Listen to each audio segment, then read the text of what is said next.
Ser bienvenidos a Marcos Exploraciones.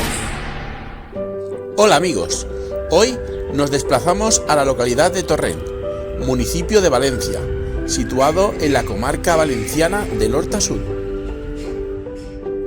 Aquí visitaremos el Museo Comarcal que se encuentra en la calle Virgen del Olivar número 30 de dicha población, a escasos metros de la estación de Torrent. El museo es un centro de conservación y exposición del patrimonio cultural de la comarca del Horta Sud, que constituyen sus señas de identidad que nos permite conocer las formas de vida de una familia valenciana, en la que la mayoría de sus casos obtenían sus recursos del trabajo de la tierra.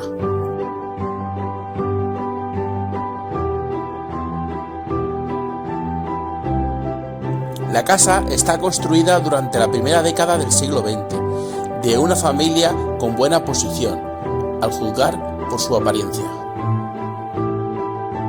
Encontramos tres áreas claramente diferenciadas: la vivienda, donde se desarrolla la vida doméstica; la parte relacionada con el trabajo del campo, situada alrededor del patio; y la tercera, dedicada al almacenamiento de los productos agrícolas, situada en la parte superior de la casa.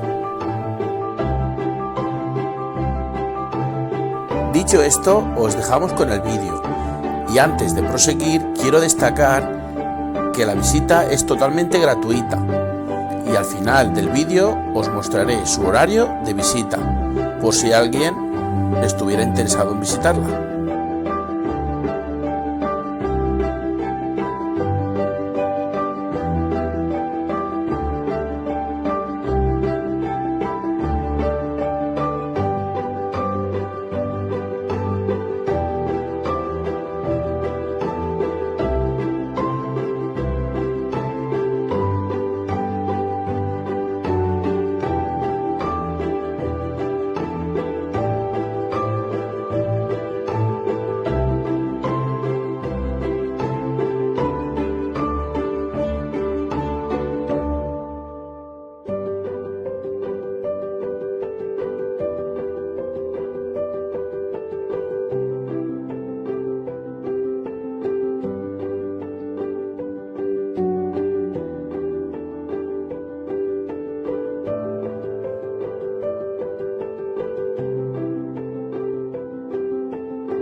Y bueno amigos, hasta aquí nuestro vídeo de hoy, espero les haya gustado y si es así, nos vemos en el próximo vídeo. Gracias por vernos.